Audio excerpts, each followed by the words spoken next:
Tapang sa gitna ng crisis. Pakiramdam mo ba minsan ay parang gumuho ang lahat sa buhay mo?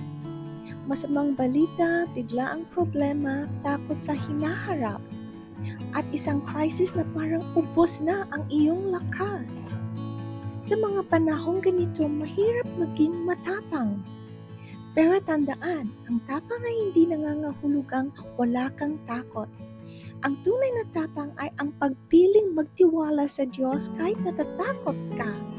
Hindi ipinangako ng Diyos na magiging madali ang buhay, pero ipinangako niya na hindi kanya iiwanan sa gitna ng bagyo. Nang matakot ang mga alagad habang sa gitna ng malakas na unos, naroon pa rin si Jesus sa bangka at hanggang ngayon kasama mo pa rin siya. Maaaring ang crisis mo ay tungkol sa financial, kalusugan, emosyon, o isang mabigat na laban na ikaw lang ang nakakaalam. Pero nakikita ng Diyos ang lahat at sinasabi niya, magkapagtatag at lakasan ninyo ang inyong loob.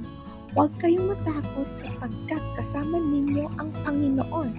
Deuteronomy 31:6. Maaring mahina ka ngayon pero kayang palakasin ng Diyos ang pusong pagod na. Umakbang ka lang ng pag-isa-isa, manalangin kahit na nanginginig ang boses mo. Magtiwala kahit hindi mo pa nakikita ang sagot.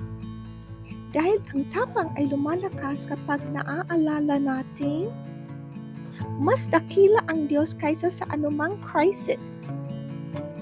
Hindi habang buhay ang bagyong ito, kumapit ka lang. Dadalhin ka ng Diyos sa kabila nito.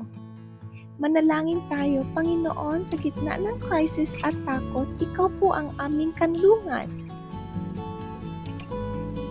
Kapag naghihina kami, bigyan mo kami ng tapang. Kapag magulo ang aming isip, punuin mo kami ng iyong kapayapaan. Tulungan mo kaming huwag pangunahin ng takot kundi ng pananampalataya.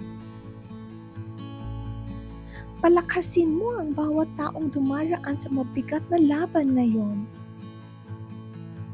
Yakapin mo ang mga pusong pagod at nasasaktan.